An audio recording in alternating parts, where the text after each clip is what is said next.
A very good morning, good afternoon, or even good evening from to everyone and anyone who's tuning into this. Either you're watching live now or in playback. A very happy Wednesday to you. Today is July the 3rd, 2024. And the Euros, the round of 16 for the Euros have just concluded with the final round of matches played late last night on a Tuesday, as well as the Copa America as well. The group stages for the Copa America have just concluded. We will try to cover some of that in detail for some of our fans who are following the Copa America. But first and foremost, before we go any further, I would like to introduce to you today's panel for this podcast. You will see directly to my left, Mr. Adrian Stroker, and also directly here at the bottom, last but not least, Queen Ellie herself. Yeah. How are you, Mr. Stroker? Doing good today? I'm very well, thank you. I'm glad to be on a show with you hosting and with Ellie as well. Big up to those in the chat that are watching us on playback later. Yeah, I'm looking forward to the show. And yeah, let's rock and roll. Yeah. Thank you very much, Mr. Stroker. And last but not least, Queen Ellie herself. Thank you very, very much for being part of our show today. How are you doing today, Queen Ellie? Yeah, thank you very much, Chang. I'm glad to be here.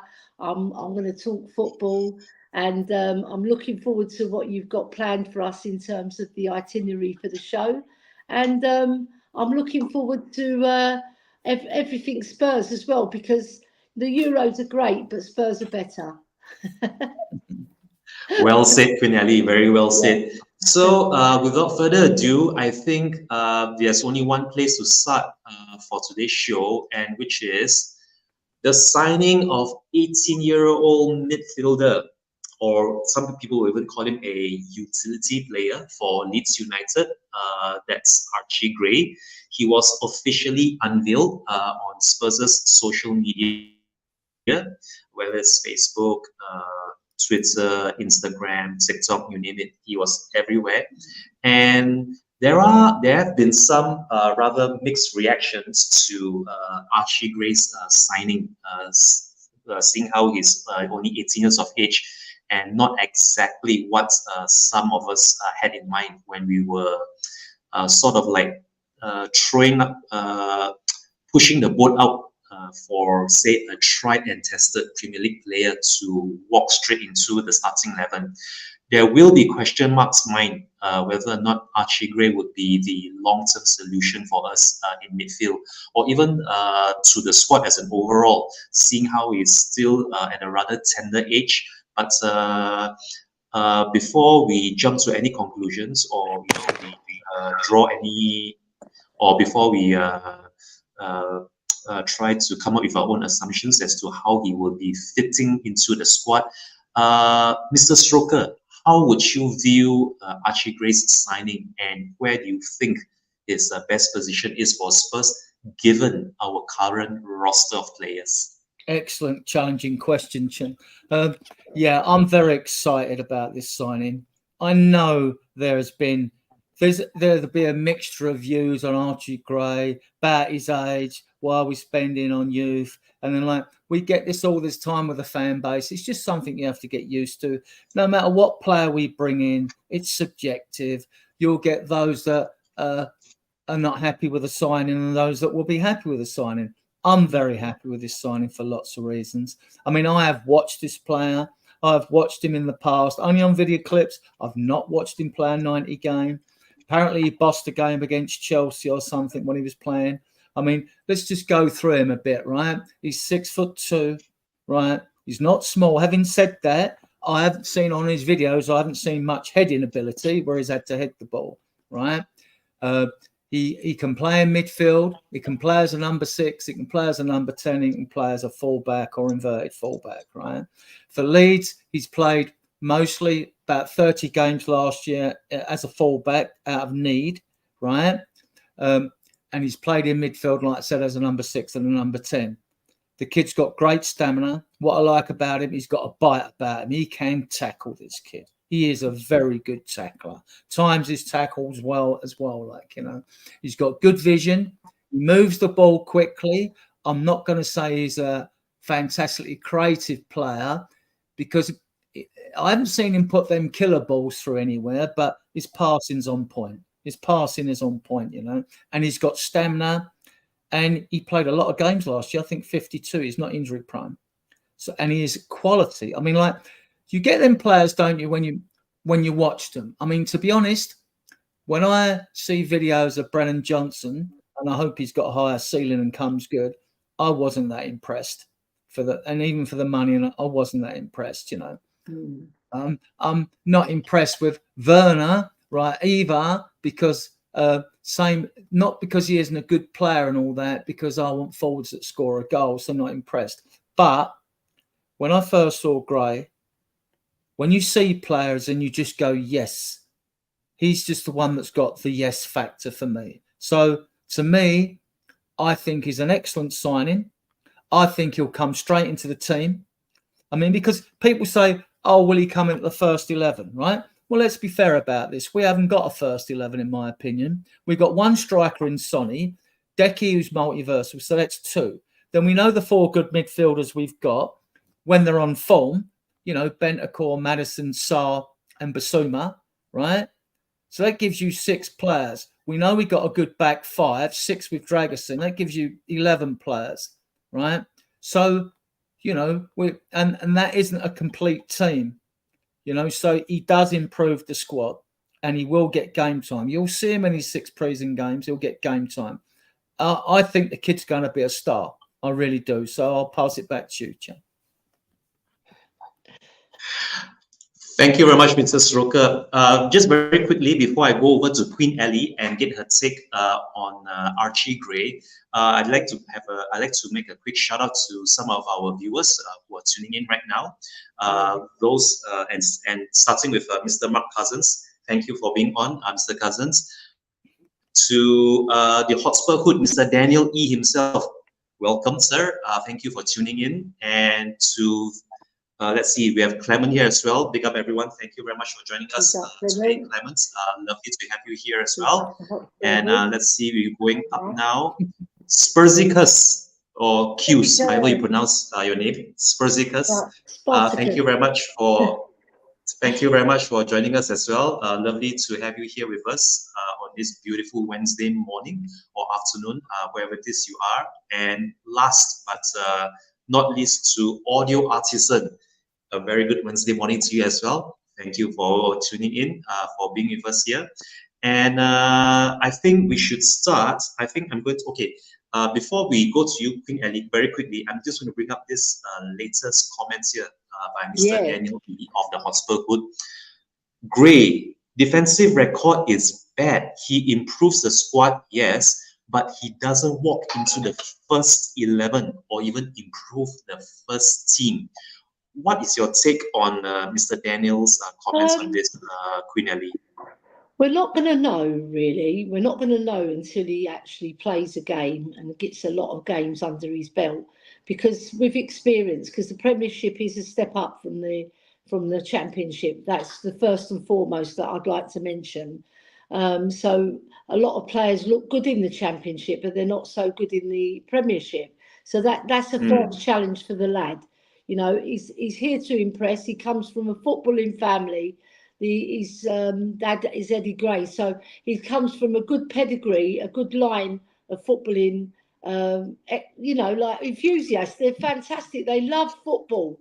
And Leeds United in that era were fabulous. And he's a chip off the old block. So I'm excited, but I'm also cautious, like Hotspur Hood, right? Danny. Because you never know, because we bought Jack Clark on that pretense and that didn't quite work out. But this guy, I've seen him, he's got a lot more about him than Jack Clark. He's got a lot more skill. He's versatile, right, which is very handy in this day and age of football, you know. So I'm just waiting to see, because like Danny says, I don't think he automatically walks into the first 11. He's got to win his stripes. He's got to get some brownie points with old Postecoglou as well and impress him in training. and then maybe just maybe we're going to see a future star, because he's got all the attributes, all the skills that are needed to become a top player, whatever league you're playing in. But the Premiership is harsh. It can lose you a lot of dignity as well sometimes, because you think, oh, I've made it, right? But he has to prove himself as well at this level. So I'm just it's a wait and see. Yeah, we can't say yes, we can't say no, but what we can say is that the boy's got talent. What I've seen about him, I like him. Like I say, there's other players we brought in the club, like Johnson and Werner, I've not been keen on at all. But what I like about him is his tackling. I do like his tackling. He's got more bite. If he's playing in midfield, he's got more bite than Basuma. And defensively, he's better than Porro, right? He has improved vastly with Porro, right? That's just my opinion. Others will have a different take on it. And I expect the views of those in the chat that think like maybe he was too expensive or the jury's out. They don't know. But he's a Spurs player now, so we've got to get behind the kid. And the difference is, I mean, like, the thing going in my mind now is, well, where will he actually be played? Everyone seems to assume he's going to go at the inverted fullback, right? I think he's more of a threat to Basuma in midfield, to be honest with you. But what will determine where he plays is our other business in the transfer window. Because if we go out and get another right back, or we get a midfielder, I'm glad it's killed the Conor Gallagher rumours, and I'm really pleased about that, right? So it would determine the transfer window is going to determine where he plays. Not that he can't step into another position if someone's injured or whatever, but I wouldn't say it's written in stone that he's going to come in as an inverted fullback. And I mean, like I said earlier, I don't think we've got a first 11 anyway, because we haven't got a front three. That's for sure. We only got one striker in Sonny. So when people say, and he will be, I think he will be a good member of the squad. I like what I've seen. He makes me, when I see him, I go, yes. I remember when we got Bentancur and Kulu in, and Kulu had a great debut season when we got them in January, didn't we? I didn't know nothing about Bentancur, but I'd spoken about Kulusevski prior to that to mates, and one of them rang me up. He said, "You were right about Kulu. All right, he dropped off the pace last season, but he's still got 8 goals, more than Bentancur, more than Werner and Johnson. But keeping with the Gray thing, like to me, I think he's game ready. I really do think he's game ready. I've seen enough. If I'm proved wrong, people can clip this and throw pelters at me. It won't be the first. Won't be the last time. So I get the reservations in the chat. I get that. I am a big fan of this player, and I've watched a lot of it. Like I say, I've watched him for 90 minutes. I've watched a lot of video clips of him, and he just has it. I mean, normally on YouTube videos, what I'm looking for, because I know YouTube videos show everyone in a good light usually. If you're a forward or sort of creative player, what I look for in the player in the video is whether they've got vision, move the ball quickly and make things happen. Yeah. Ticks 2 of those boxes. He's like I say, he's got a good pass on him, but he's not like that sort of. I haven't seen that out and out creative level from him. If it's defender, I'm looking for intelligent awareness, positional play, obviously tackling, headed, and this skill set you would expect. So that's what I'm looking for. So Gray passes. I mean, he passes my little test, right? No, I think. I mean, I'm going to clip it. I think the kid's going to be a star. I really do. But that's just my opinion for what it's worth, Yeah. I really do hope you are right on this too, Mr. Stroker, because honestly, I think for some of us Spurs fans, especially those who've been here for long enough to remember when Daniel Levy and Enoch took over, I think we've been here a little once too often with regards to bringing in potential talent or players with a view for the future. The one thing I feel honestly that Big Ange has done for us, or rather he shouldn't have done last season for us was to actually come out in public saying that he's going to challenge this coming season. That in itself has actually dug him in a very deep hole, or rather, he's cornered himself in the situation whereby he needs players who are ready to hit the ground running for Spurs, regardless of their age, regardless of their position, or even the league that they were formerly playing in before coming to Spurs. My concern with Archie Gray is that how many other players of his ilk, or how many other promising youthful players we've had over the years. Even Jack Clark, for example, also from Leeds United, whom we signed. I believe it was only on a loan. Was it after something like 18 months of not signing a single player during Pochettino's era? That rather strange gap in our transfer dealings. But yeah, we've been here time and time again in the past, whether it's your Kevin Nkudus, your Clinton Ng's, just to name a few players whom we thought were going to be one for the future. Yeah, this comment here by Mr. Benjamin Kaufman as well. It's madness, people demanding an apology from me if Archie Gray doesn't turn out to be world class. I didn't make the signing. well, you do have a good point here, Mr. Kaufman, because I mean, us Spurs fans, we can dream, we can fantasize, we can clamor all we want to about whom we feel is best suited or the best fit for us right here and now to not only walk into the first 11, but to actually help the players around us to elevate their game and just take it up one notch and go that extra distance to possibly challenge on all distance, all competitions, and really make a mark for themselves. But yeah, I'm just going to give a shout out to a few other people who have joined us since. Welcome, Mr. Lee Smithy Smith. Pleasure to have you. And I believe this is Mr. Marlon from Spurs Kings TV. Or big up, Marlon. Yeah, big up, Marlon. Big up. There's a few podcasters in here.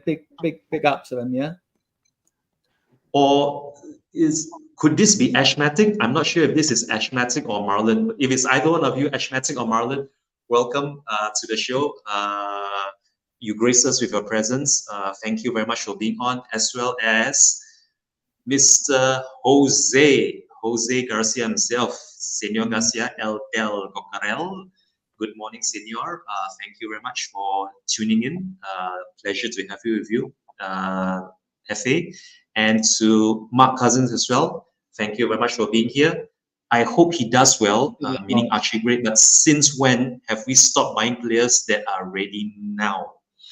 This is actually a very interesting question, and I won't hold back here when I say that I was secretly hoping that when England were 1-0 down against Slovakia, that England would not find an equalizer, and that maybe, just maybe, England would have been dumped out a lot sooner, and we would get the Archie Eze signing over the line a lot sooner as well to join up for pre-season. But fair play to England, fair play to Jude Bellingham netting the equalizer for England, and to one of our own as well, Harry Kane, getting the winner in the first half of extra time. So it looks like that Archie Eze, or rather the Archie signing, the review would need to be put on ice for time being.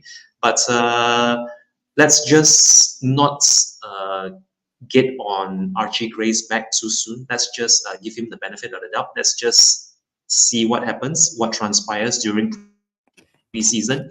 And so long as he's putting on really white suit, as long as he's wearing the jersey, I would support any player that dons our colors and takes to the field on and off the pitch.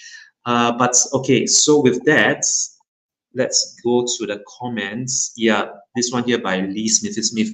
Archie will prove everyone wrong, Ben Kaufman. I really do hope so, Mr. Lee. I really, really do hope so, not just for our sakes, but even for the club as well. Because, as I mentioned earlier, Big Ange has really dug himself into a hole, or rather he's backed himself into a corner from which he really has to walk the talk.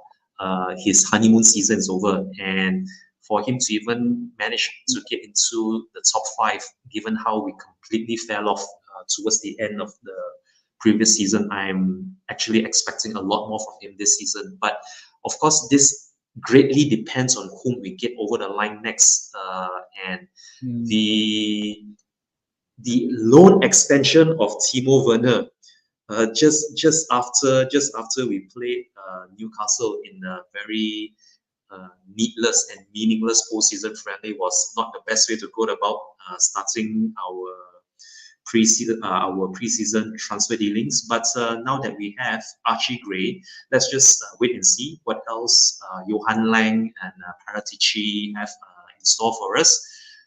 Clement here with another comment. If Bissouma starts in front of Gray,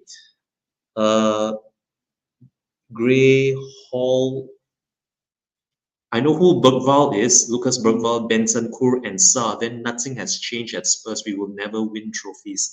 This comment here, I think, might be a bit unfair, as we've never seen this particular combination of players take to the field together.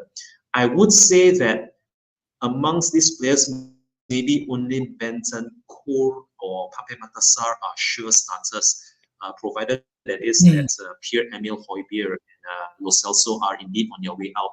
As for the likes of Lucas Bergvall, I think he still needs to prove himself first and foremost, because coming in from a foreign league, if you're not acclimatized to the Premier League, or even you're not, you're not too familiar with how English football is being played, I think it will be a bit of a culture shock and a half for the likes of Lucas Bergvall. And since that he has confirmed that he will be, I think he's going to play in the Belgian league, if memory serves me right, that he already has been announced on a loan. I can't remember the name of the club, but yeah, he has been announced that he will be playing in the Belgian league next season. So let's just hope that he does grow and mature as a player. And if and when he does make the grade to join up with the squad, then I really do hope that he will have something different to bring to the team and also the Premier League. And yep.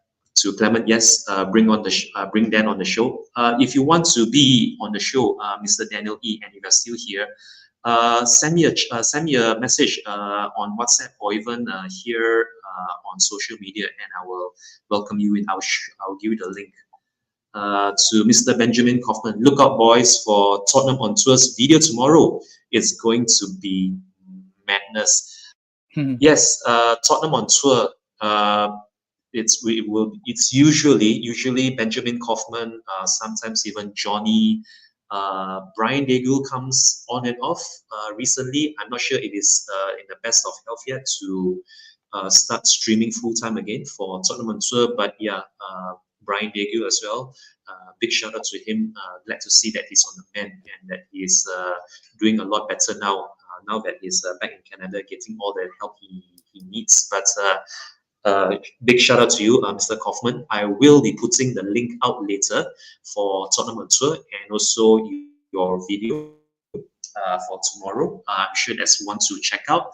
And the next comment by Smithy Smith to Daniel E at the hospital would probably not know, as Eze is Premiership proven, but Archie's here and now, and we should all get behind him, not shutting him down straight away because his name isn't Eze.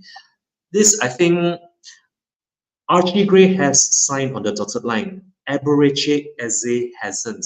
So until we know for certain that Eberechi Eze is Spurs bound, I wouldn't jump the gun so soon to even announce Eberechi Eze as part of the Spurs squad just yet. But I would very, very much welcome Eberechi Eze to the fold. I think he will also have something different to offer to us.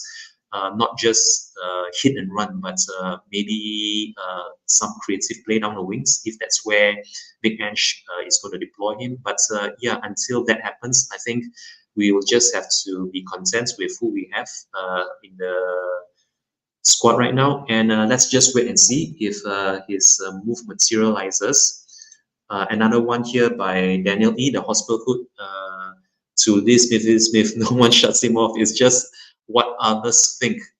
An 18-year-old who has had one good season in the championship, no premiership experience, 30 million pounds could have been better spent elsewhere. I couldn't agree more with you on this, Mr. Daniel E. Even during the end of last season, before the season ended, I did mention quite a few times over on El Del Cocorel, Talk and Ball, on Kate and Jimbo's Just a Little Love Spurs, and even on Spurs TV as well, how I would very much love to have quality players over quantity. The reason why I say this is because I think the priority signings that we need, those priority positions that we need to get sorted out, our strike force for one, and also the wingers. These two, I think, is what was severely lacking last season. And if only we had, say, someone of Ivan Toney's quality, even a Santiago Jimenez or even a Jota, someone who is a clinical proven finisher, who can bang in the goals week in, week out, the same way a certain one of our own is doing very much the same over in Germany. If only we had someone of his caliber, we could have finished a lot higher and prevented a lot more losses simply by outscoring opposition. But until we do unveil a new striker, for the meantime, I will just have to be patronizing to Mr. Lee Smith and say that our Pru is the answer to all our prayers.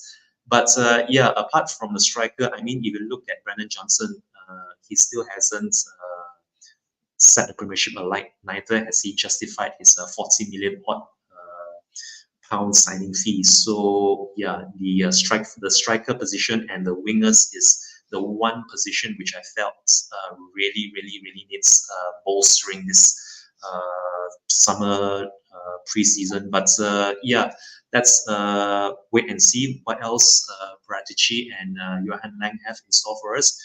To Clement, bring Desiree duo, then we will be cooking. Okay, so this particular player, I think his name is Desire or Desiree. I don't know how you pronounce his name.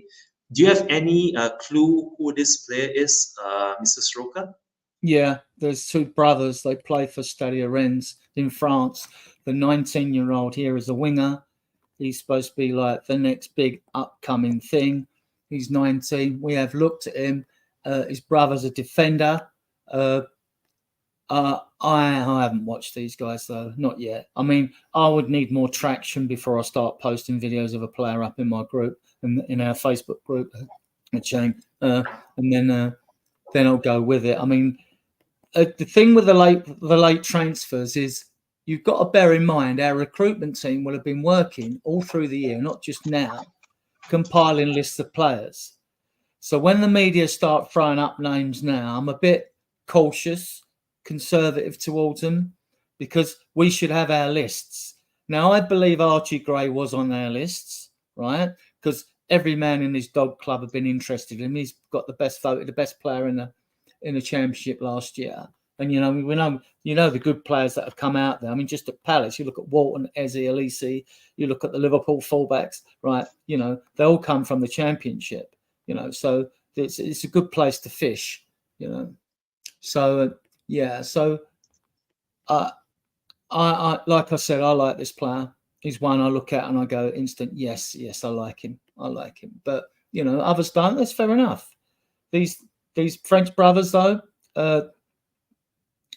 I'm not going to pour buckets of cold water on it, but I'm going to pour some on it because I just think no, I don't think we'll go for them. I'm waiting to see with the Gray thing if we still are interested in bringing in a right back or not, because that will give you a clue. I still think Gray's best position is midfield, but then there might not be. There's not inverted fullback. It's a bit half and half position, isn't it? So, so it might be there. He might be exchanging time with Porro. And look, these players are going to get games. We've got a minimum of 48 games next year. Whoever we bring in, if you were going to split the squad into 2 11s, which we haven't got 1 11 in my opinion, but if you're going to split it into 2, we know it won't happen. There'll be injuries and suspensions will upset the apple cart here and there. But you're going to guarantee a player gets 24 games minimum. So he will get game time. I'm confident Bergwall is. I'm more certain that Gray will settle in quicker than Bergvall because, like you pointed out, it's coming to a new league. Although Bergvall's got a bit more of that sprinkling of that skill factor he's got is impressive, right? If he can reproduce that here, that'll be excellent. Yeah, but I'm not with Gray. I've not got no concerns with Archie Gray. I've got to be honest, none at all. Okay, very good. Comment here by Jose. Let's face it, we know nothing. Does Eze want to come at all? Welcome back, Queen Ellie. We really missed you. Yeah, I was putting my shopping away. Sorry, because my thought always times it rubbish. She does it on purpose, I think, to sabotage my Spurs. You know, my Spurs. What word am I looking for? Career. Yeah, my Spurs career. Yes. Well done, Shane. You got it out of me. Yeah, I'm just reiterating what you guys are saying because we're going into the unknown, but what we do know that he has got talent, the boy, and we didn't just splash out money willy-nilly. We're being more cautious, and obviously they've been watching him for some time.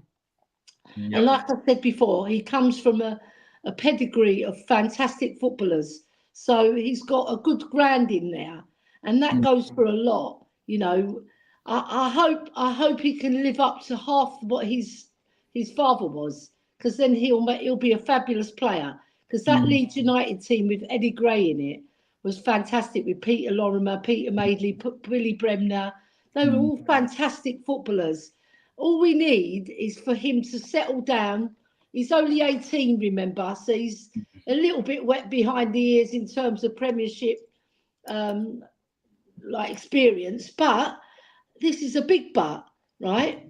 He can achieve what he wants to achieve if he puts his head down, listens to Postecoglou, learns off the other players, and carve out a career for himself. Because Glenn Hoddle started at 17, and I'm not saying he's as good as Glenn Hoddle. What I'm saying is that he can be the next prodigy, and we've got loads of other players in the wing waiting for their chance as well. Don't forget that. So there'll be a lot of competition for that starting 11. So I just hope he can live up to his family's name, yet alone be a Premiership top star. Yeah, I don't believe that Archie Gray was in the top order of who we wanted to get in now. I don't believe that. I believe circumstances forced us to move. And then we've struck this deal early because I think we are more in for getting the striker in first, because it is the bigger priority in my opinion. The striker is the main priority. Oh yeah, definitely. And all that. I don't agree with this comment because you said Ange didn't use youth when he needed to. He played players out of position instead. Well, you know, Sar's young, VDV's young, Udodi's young, and so is Brennan Johnson. So whether you like those players or not, he does play youth because they are youthful players. Yeah. Right? And none of them, you know, so and you know, they are very early 20s, if that. Those four, there's four there. Now, whether you like them or not is a different matter, but he does play youth, right? So myth just it doesn't. They're all young, aren't they? Yes. I think Postecoglou likes the young players to nurture them, like Pochettino done. He turned players into like superstars, and when we went on that run and we got to the Champions League final, that was a fabulous run.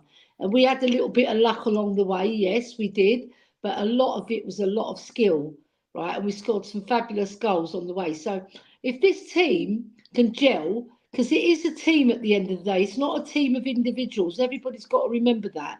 They've all got to gel, right? So that's Postecoglou's job, right? His job is to get everybody united on one front, pull that lily white shirt on and be proud to pull it on and play for one another. Because if you play for one another, Man City have proven it, right? They play for one another. They're not just fabulous footballers. They play for one another, and they put in that extra yard that other teams don't, and that's what makes them the cream of the crop. So if we're going to compete with the Man Cities of this world, right? And I find it hard to say that because Manchester City 15 years ago they were nowhere, right? But they still had a history, but not as grand as ours. So we've just got to push on, right? Make a name for ourselves as a football club again, because we've fallen by the wayside, haven't we, lads? Right? One trophy in 24 is just not good enough. No, it's not. Right? Not for our standards. No. Like the great Arsenal teams as well. We must mention them. I know I don't like to mention Arsenal, but we've got to keep up with them. They're our Joneses, right? They're South London Joneses, but we've got to keep up with them. And they've pushed ahead of us now. So we've got to claim our perch back, but not only claim it back, we've got to start winning things as well. And if the youth are nurtured well and we bring on our own youth, because we've got a lot of talent to bring forward, I can see a bright future, just put it that way. Yeah. Very well put, Queen Emmy. He's also, look, I mean, like, he has brought them off the subs bench. He has brought younger players in. I mean, like Donnelly, 19. Mikey Moore's had a few minutes here and there. You know, he's given Velez had a go at Brighton, right? And scored as well, didn't he? Yeah, like I said, Donnelly, we lost the game, but and like so he has had a look at him. He's been brave enough to put him on the pitch. We can question the timing of his substitution. He's took a lot of critique for that, and I think a lot of that's been justified as well. But yeah. You know, he's on a learning curve, isn't he? He was on a learning curve, right? He's sussing out who he's going to keep, who he's going to bin, and who he's going to be the players who are going to fight for their positions, right? He probably knows already, right, who his starting 11 is at the present. But when the new players come in, it's going to be a whole different kettle of fish, and he'll be having a look at the youngsters as well. And then he'll decide. He's the big boss, right? And hopefully they'll let him do his job, because he's already transformed our club and made us play the same style throughout the club.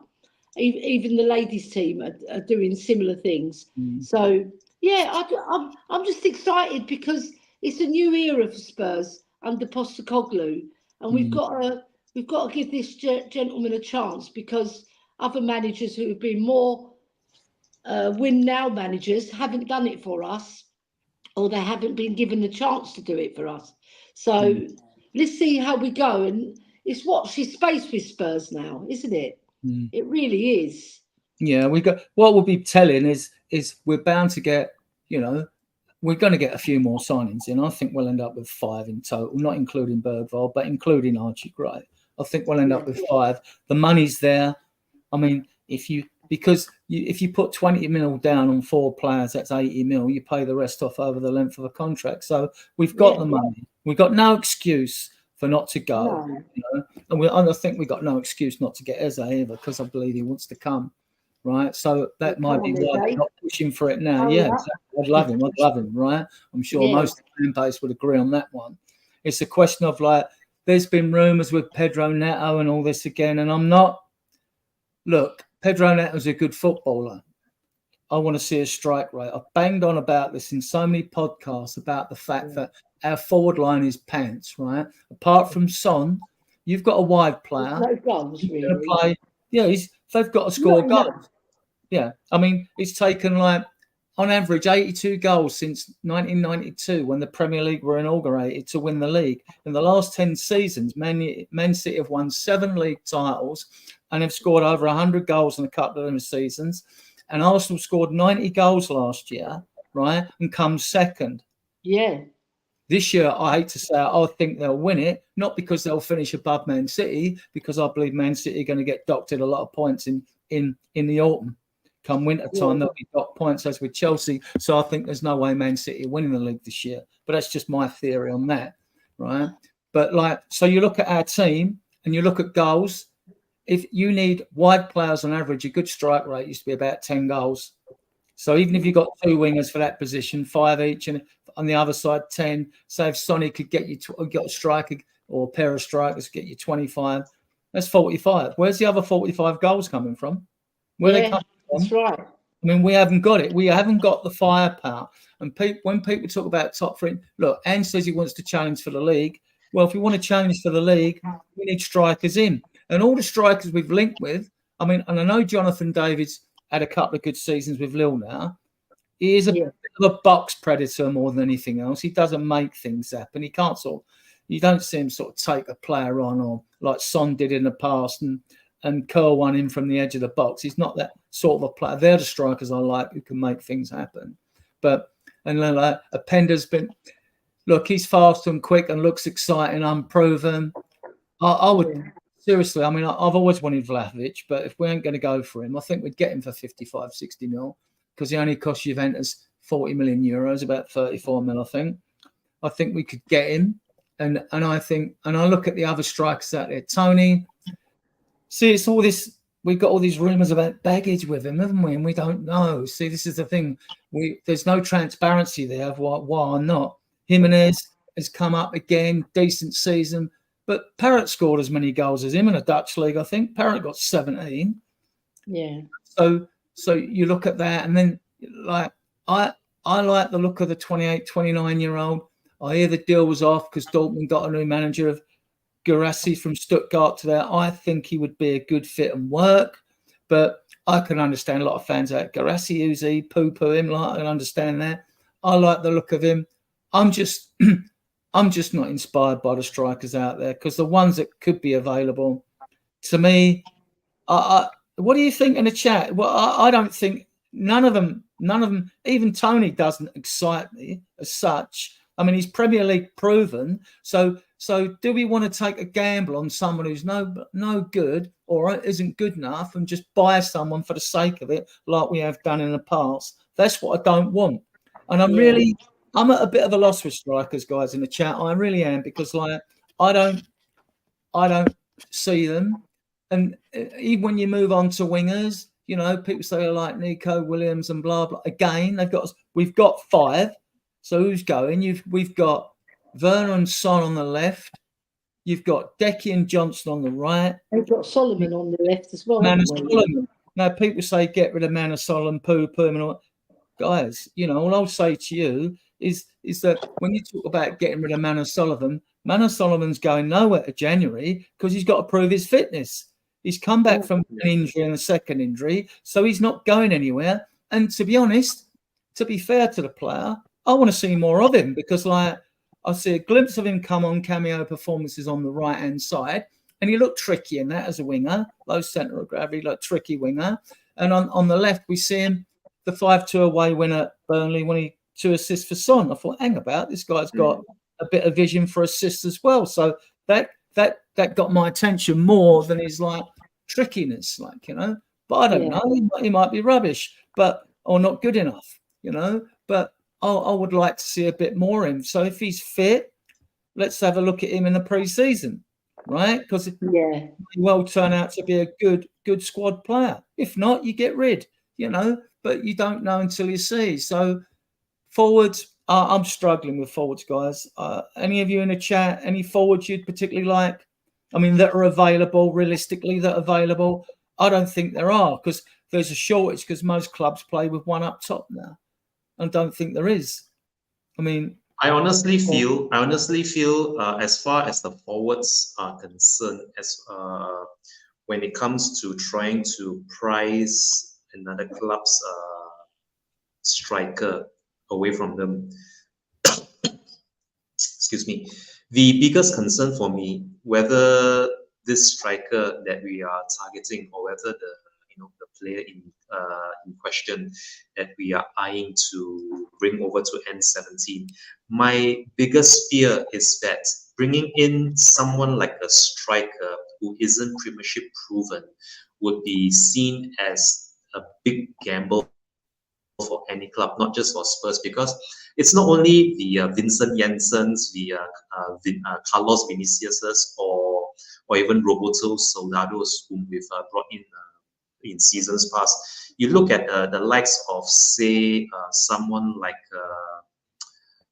what's the name of that Colombian who played for United? Oh man, I had his name earlier. Suddenly, I lost his name. Oh man, I've someone like a player of like Tony's quality would fit us if we can do a deal with for him with Brentford. But yes, you mentioned earlier that he does have baggage on him, and whether or not he will be able to, sort of keep his demons down if and when he does sign for us is another question for the long term. I honestly feel that for us to properly challenge, for us to actually bang in the goals week in, week out, we need someone whom not only fits the system, but is well and truly invested in the philosophy, the Ange ball philosophy, if you will.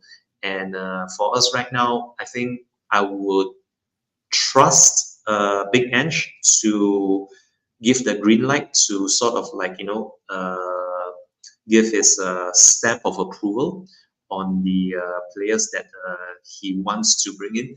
This one here by Mark Cousins, I mean, we can all dream, right?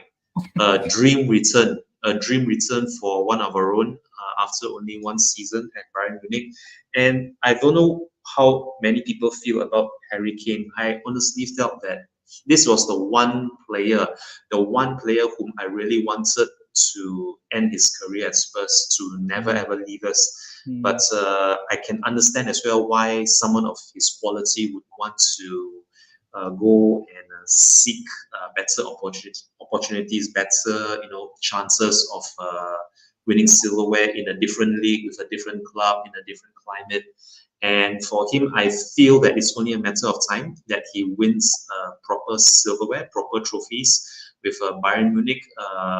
Last season wasn't to be. I mean, he had his chances, but the way that the Bayern Munich were just losing out at the death, really when it matters the most. I think it just stinks of Spursiness for me. And some people are saying that Harry Kane is cursed. Some people think that he's jinxed. Some people think that he's never going to win a trophy. I mean, well, England still are in the Euros, so never say never. You still don't know. We still can't say for certain that England won't be there on the 14th of July in about fortnight's time from now, I think, or less than a fortnight's time from now, when the final is being played. I mean, honestly, that striker department, as much as I would like to believe that Richarlison is the answer for us, I mean, if based on last season alone, or even in seasons past, when we signed him on a permanent during Conte's first full season, I mean, he has had his chances. He even has had his moments, but I still feel that we definitely need someone of a more reputable track record. I wouldn't say this new striker of ours must be a Golden Boot winner's caliber. We just need someone who can complement not only Son and Johnson and Maddison, but to the squad as an overall. I mean, Harry Kane himself is, I think, the perfect example of the all-rounder, the best all-rounded forward that we've ever had. Brilliant. Brilliant in our entire history. I'd say a player I do like the look of as well. I mean, I'd say I like Serhou Guirassy, and he was rumoured to be going to Dortmund, but they were switching their managers. So I heard the deal was off. I don't know if it's on off, and I think he could do a job. He would be cheap at about 15 mil. He's 28, 29, proven striker. I think he would do a job if the recruitment team are not happy with the players who are out there, think they're too much of a risk to pay 40s and 50 millions for them, or whatever it is, and just bring the guy in. One other player I do like, I mean, people talk about Guerreras in Sporting and all that. Like, this is his breakout season. Evan Nilsson out in Portugal's had a good season as well, you know, but it's one season. Player I do like to look at, but again, there's baggage with him as well, is Albert Gudmundsson. But there was rumours of an assault charge in a nightclub with a woman that's been raised again. But these charges, well, if it's in a nightclub, I can't imagine what you can do in a nightclub with all them witnesses. I can imagine what a player could do if he's pissed up, or a bloke could do if they're in that situation. But I think it's one of these, if it's been taken again, that you know, a swift backhander of 100 grand or so will soon kill that case. You know what I mean? And he does look a good player, and he has had a very good season. So I don't know. I'm still struggling. I suppose it may end up with, as Ben suggested here, it probably will end up with either Jimenez, Tony, as even the Jonathan David rumours of like sort of that they're just simmering really. There's not much going on there.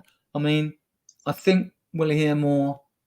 Well, you know, we've got 58, 59 days of the transfer window to go. So, but that's not necessarily a good thing, because about 13 days of that are into the new season. And the other thing is Ange will want players in for the pre-season, which is yes. I'm expecting us to move now, because I mean, like, I really am, because like I think when we play first, when we go to Japan, it's, let me have a look if I haven't thrown these notes away. Vissel Kobe, if memory serves me right. We're going to play Hearts and QPR first. I think that's around about, I don't know, 17th or something of July or whatever. I can't find it in my notes. I might have ripped that page and thrown it away. Yeah, so yeah, we've got them 6 friendlies, which are going to be very, really revealing for us, actually. You know, right? So yeah, so all right, we got our first friendlies on the 17th of July, Hearts. 3 days later, we're at QPR.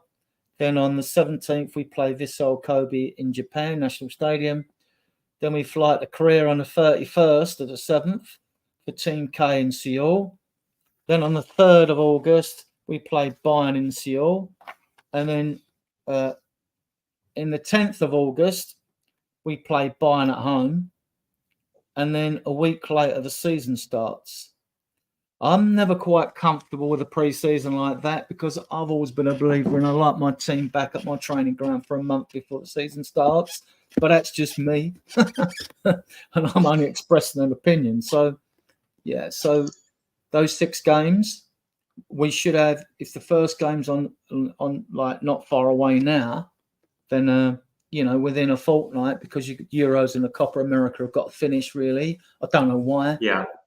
I don't know why the transfer window couldn't have opened when the season ended and had to open. I mean, who are these idiots at the Premier League, you know? Had to open the same day as the Euro starts, and then like 3 or 4 days later, the Copa America starts. I mean, like, what's in their heads? You know what I mean? Just what goes on in their heads? I'm just beggars belief, doesn't it?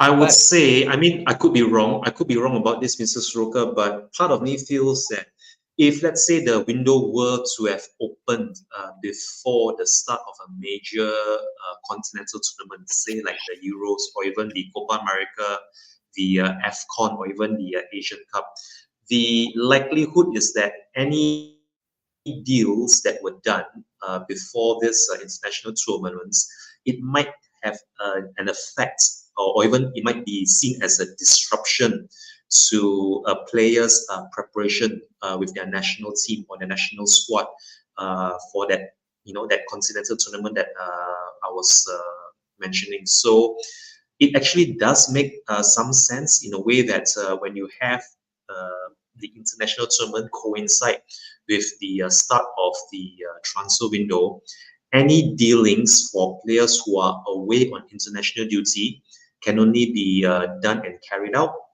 after their involvement with their respective national teams are done and dusted.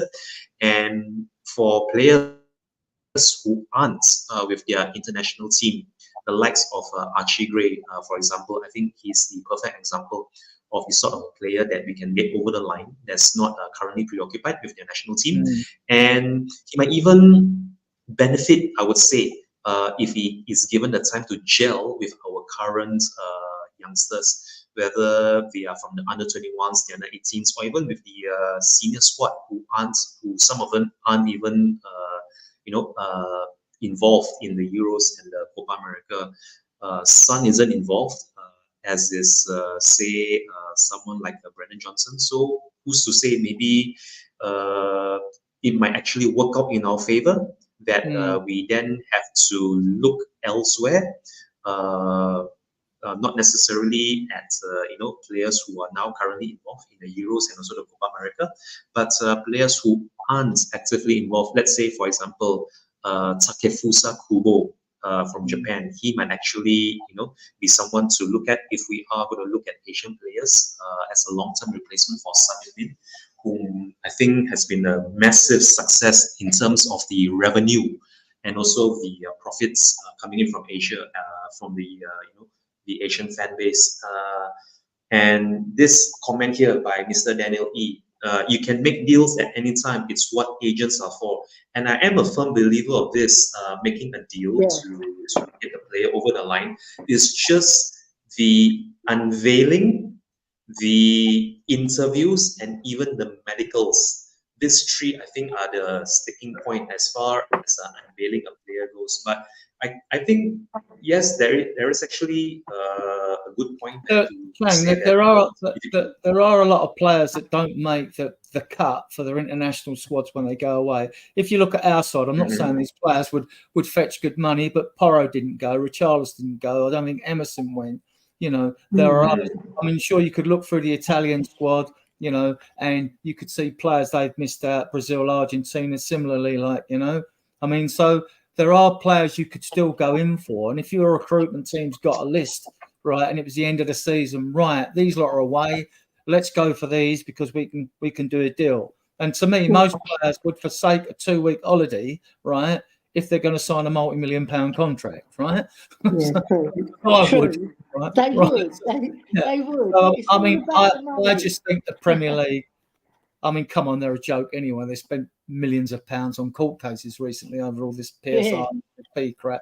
So, they don't inspire me with confidence. And I'll be glad when the regulator's in, I really will. So, yeah, because if anything needs regulating, it's the Premier League. But back to the Chang, sorry, because I'm going off on a tangent, Can I just add one thing before Chang goes? Right, there's a really good striker who plays for Girona called Artem Dovbyk. My brother told me about him just recently. I started watching him. He played for Girona. He scored 24 goals in 36 games. Very impressive, right? Ukrainian boy. Ukrainian players, they work so hard, and he can do all sorts of goals. And he's got such a good touch. And he lays, like you said, Adrian, you like players that can make things happen. He makes things happen for other players as well. He does little flicks. He's very clever. His movement is fabulous, and he's a big lad. He's not like built, but he's strong. Yeah, I think he'll be a good addition. But the thing is whether Spurs want to take a risk on somebody, because Girona were red hot in the Spanish league. They were leading with Gazaniga in goal, our ex-goalie as well. So Girona, they're not a bad team, right? I think they finished 3rd or 4th this season. So, they've made Champions League. So this boy, to prize him away from the Champions League is going to take a lot of money. But I think he's worth a punt because he's got such fabulous movement. He's brilliant, and his touch is excellent as well. And he's, like I said, he scores all sorts of goals. He can score a fox in the box goal. He can score a goal at the back post with his head, and he scores screechers from outside the box. What's he done the other seasons? He's 27 years of age. Why haven't we heard of him? He was playing for Dnipro before. Right, I've seen in Ukraine. Yeah, and he scored quite a lot of goals for them as well. So I don't know. It's whether Spurs want to take a punt on somebody who's not up there in terms of the names, But how many names have we bought and they haven't worked out in recent years? You know, I'd like to see us take a punt on Alejo Velez, right? I'd like to see us take a punt on him rather than loan him out. I want to see him in the preseason. Yeah, you know what I mean? Well, the videos I looked at him, the kid's got something about him, and like, is it a deal? I don't know, right? But we bought him. We tried to palm him out. Seville wouldn't play him, and now he's back. So let's give. And I want to see Parrott given a go as well. I know it's only that league, but remember, Kane had loads of loans, and it was only when he come back and Sherwood gave him his break that he scored. And Levy at the time was moaning, "Oh, why aren't you giving playing Soldado instead of Kane?" And look, and Sherwood was proved right, wasn't he? So 100% right. I want to see. I like Velez's aggression because I like aggressive players. I've been going on about that everywhere. I think we've got too many pussies in the squad, too many passive players. No, I do. It's the wrong balance. You could probably name about 5 or 6. I'm being generous. Dan would name probably 2 or 3, right? But the balance is wrong. It should be the other way around. You know, 2/3 of your squad should be aggressive players are winners. You know, they are. They're the ones that fight for a ball and a throw in and all that. Like, they want it. They pick up the odd yellow card. I don't care. Yeah. I said it on Dan's show months ago. I said it because no one else had mentioned it. I was waiting to see if someone had mentioned it. They didn't. So I brought it up and I said, no, we don't. We haven't got the players. We're all right. We're flat track buddies when we play well. We've got the skill to move the ball quickly when we do, like in the first 10 games. And then when we get stuck and someone really presses us, like England get pressed hard in the middle, we got nothing. There's no grit there. There's nothing there. And that's why your man Højbjerg has to come on, or Skip has to come on, you know, to try and shore it up. And like they're not good at when it works for Højbjerg and Skip, that's fine. But when it doesn't, they look out of their depth, and like, you know, so we need a bit of grit in midfield as well. And I think Gray will provide that if he's played in midfield. We need to see who comes in. I know what you mean by that. Where he's going to play, you know. So there's not enough. It's not about. I've had all this. I've listened to all this. There aren't enough leaders in the team and all that. I've listened to all this rubbish, and without turning into Alex, right? I've listened. It's not about that. Players should have the right mental attitude in here anyway, right? You shouldn't need motivating. Well, you're playing for Tottenham Hotspur, right? You shouldn't need motivated going in front of 60,000 fans, right? There's something wrong with you. You shouldn't be in football. If you're a wuss, go. We don't need you. We need players that have got a fight in them. They've got a winning mentality. It's not about leaders, because that's fans being desperate, trying to find a solution to the problem. Like, we need leaders. No, it's not about that. It's because you've got players with the wrong mindset, in my opinion. Yeah, you need players to work for each other, isn't it, Adrian and Shane? You need players that want to win. You want players that are aggressive, but in the right sort of way, so that they don't get sent off as well. And you need players to be proud to pull on that shirt and play for Spurs, because we've got a very good name in football, and we've fallen by the wayside because we've let ourselves go in terms of the type of players we're bringing in. And the ones that we're bringing in, we're not doing our due diligence on them, on their character, because the character of the player is very, very important. You know, you've got to go on that pitch and try and play for each other as well. Try and win every single game. Go on that pitch and want to win every single game. And if you've lost but you've given your all, the fans at Spurs, we're very good fans. We appreciate fantastic football, and we appreciate hard work as well.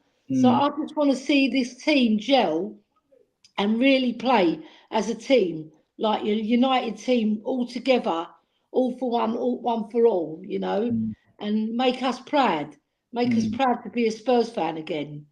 I'm pleased with all the structures that have happened at the club, and they're ongoing. The footballing side, you know, I'm pleased that people have been designated new jobs. I mean, we know that Andy Spalding now is actually head of academy recruitment and pathways. We know that we also nicked in. We know that it's Ange, Johan Lange, Rob McKenzie, chief scout, and Frederick Leff. And for those of you who don't know who Frederick Leff is, he's head of strategy. We also nicked him off of Villa. So when you got Lancham and Millie Jedinek, you can see why we're interested in Ramsey at Villa, because those three we've stolen from Villa, right, and got them on the payroll. But the recruitment side of the club has improved. We've failed better in the transfer market. I mean, when you go back, it was a nightmare, wasn't it? I mean, like, since the stadium opened in 2019, we bought in 29 players at 685 million pound, right? That's 137 million pound a season, right? Yeah.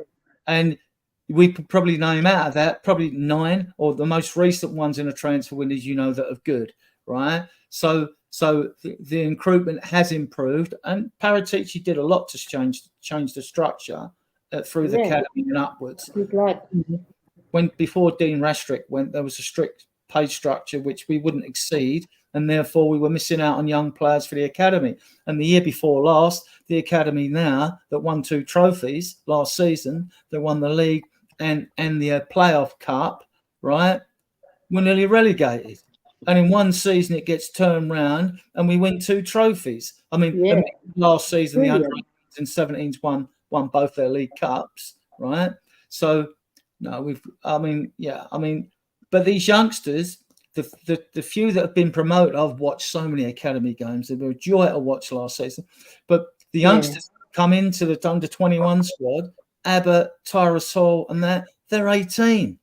They're 18, the same age as Archie Gray, but you can't compare an 18-year-old with an 18-year-old. You can't turn around at some say, well, if Newcastle play a youngster or Man City playing a youngster, why aren't we playing ours? They have to be considered ready to play.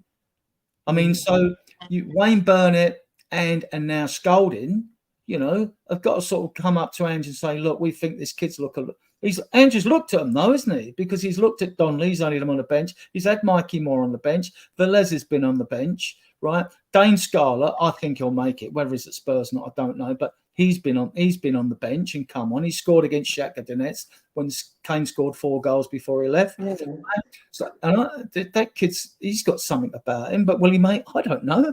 I don't know. But I'm just the same as you guys. We've all got our favourites, and we all look at the players and think yes or no. And I think Scarlett will make it. We'll see if he's part of the squad next year. There's plenty of room in that squad because Emerson and Lo Celso going, puts 2 places on the bench. Gill's going, he's another one to be off the bench. All right, Reguilon and Spence weren't on the bench, they're out, but they'll be gone as well. Right, that's 5. I'm confident. I think there's 6 to go now that Rodon's gone. I forget Højbjerg. Sorry, Ellie. Højbjerg could be going as well. Right, that's 6. That's another place. That's at least 3 places. If you keep players that I don't like at the club still, and they're on the bench. Skip's not going to go nowhere, right? As much as you'd want it to go. I mean, as far as I know, for Europe, you need 4 academy trained players. Now, an academy trained players, a player's been at the academy for 3 years before his 21st birthday, but you need 8 homegrown in total. So 4 of them have to come from that. So there will be a pathway, because at the moment we've got Whiteman, Austin, Skip, Parrott, and Niall John, I believe, was 21 in March, and he's been at the club since he was 10. So that's 5, right? So you could sell Parrott, right? Getting rid of goalkeepers isn't easy. You could do that, but I don't see it. But because you've got to have that 4, I wish it was 6. I wish the rule was 6. Then clubs would be forced to bring more players through. That those 4 eventually will be moved along. They'll be moved along, and others will come in to take their place. But with our academy players, as much as I like the look of Tyre. He's a baller. He looks like Moussa Dembele Mark II. He just hasn't got the stature and the build on him, but he's so good. He's so forward moving with the ball, passing, and fans will love him when they get a look at him. But he's obviously not ready. They have to be ready. You can't just play them because other clubs are playing them. I mean, the difference in Europe is that only 3% of academy players become regular members of their first team squads. 3%. And a lot of the reason that is the money in the Premier League. Because clubs will pay to fix a hole in their squad. Even a club down the bottom half of the league, they'll pay. They'll buy a player in rather than risk, especially if they're going to be facing relegation or something like that. They'll buy a player in than risk blood new youngster. Look how many players Forest have brought in the last couple of seasons. You know, you can't count them. They brought in so many, right? But there's a European club, when a Bergvall comes up, they're forced to play their youngsters because they haven't got the money to go out and buy. So they're forced to play them. So we then go and cherry pick them in the Premier League because we've got the money. And then people say, why is a European player getting a game time instead of ours? Well, because they've been given more game time. All right, although it might be in a lesser league, they've been given more game time and they've been watched, you know. So, yeah. Big up, Phil, mate. Big up. Big up. Thank you very much for gracing us with your presence, Mr. Philby. To you, Mr. Philby. So I think with yeah, definitely Mr. Philip, legend in the Spurs community, especially on YouTube. So I think we've spoken quite a lot now on the prospect of our signings and Archie Gray. Yes. There's something here that I would like to talk on right now, and I think I know whom to start with. We're talking about England and Slovakia. Queen Ellie, Yeah. did you watch the game? And what do you think? God. What a game, right? So that game, we were pretty poor for most of the match. We weren't moving the ball quick enough. We were very stagnant. Like they were just standing around waiting for something to happen. They weren't making it happen. And then Slovakia just took full advantage of our lack of movement and our lack of energy, right? And although we did do a few good moves here and there was nothing to write home about in terms of our performance on the overall. And then the last 93 seconds come along, right? And then Jude Bellingham scores that fantastic overhead kick, and like my whole house erupted because my brothers were here as well, right? And like it was like jubilation because like you're on the verge of going out, and then Harry Kane pops up with a winner, which put the cherry on the cake, you know. So I was so happy, but I was really angry as well at the same time because I thought, God, we're struggling to beat Slovakia, or like 43rd ranked team in the world, and like we're really making hard work of it. And the fans, you could see when they zoomed into the crowd, they were getting so frustrated and like swearing under their breath as they got videos. Other fans were like celebrating still, like every time the camera came on them. But in general, the whole game was a bit of a letdown. But the last 93 seconds were like amazing, right? And you know, football can take you three ways, can't it? Like it can take you to the deepest, darkest depths of despair, and then you could be on a level, right, where you're not there, you're not down in the dumps, and you're not high. But it can also take you to the highest mountain in the world, and you're standing at the top of that mountain and you're cheering, come on England, come on, you know, because you want us to do well. You don't want us to go out at the last 16 and not even compete in the quarterfinals at least, and show what we're worth, because we can do so much better than what we've been showing. We can. We just have to be a bit braver. We've got to move more. We've got to work as a team more. And I hope Gareth Southgate gets it right, because we got to the last Euro finals and we nearly done it, but we weren't quite there, and Italy took advantage. But this time we've got to play Switzerland, and then I think we played, is it Germany? Not Germany after that. I can't remember who we play after that. If we beat Switzerland, who do we play? Let me just quickly look that up very quickly because for I can't you. remember. But Switzerland's not going to be an easy game because they've been playing very well in this tournament. I believe Granit Xhaka might be out. He's touch and go whether he's going to make it. But either way, whoever's playing on the day, we have got a better team than them. So we should show that on the pitch. We should go out there, no fear of any opposition, and just wipe the floor with them. That's what we should be doing, but we haven't been doing it. We've been struggling, and it's so frustrating, and it's a bit of a disappointment. But if we could pick up from now, I think all the past games, we won't forget them, but there'll be a distant memory. Because if we pick up that trophy and make the country go like into euphoria, the country will be flags everywhere, parties everywhere, you know, pubs packed full of men and women cheering on England. And one thing about England, we love our football, right? We really do love our football, and we just want a team to be proud of. So come on, England, let's do it. Come on, let's play well. Play like they can. So to answer your question earlier, Queen Ellie, with regards to whom England will be playing, assuming they can get one over Switzerland, the winners between Netherlands and Turkey on Sunday. Well, it's not actually Sunday, it's actually Saturday. Yeah, so actually, I don't know what you think about this, Queen Ellie, or even Mr. Stroker, but looking at the current elimination path to the final, I would say that England have a good chance of making it to their second Euros final, the second consecutive Euros final, if they can get past Switzerland and also either the Netherlands or Turkey. Because in the other half of the run up to the final, Spain have to play Germany at 5 p.m. On Friday.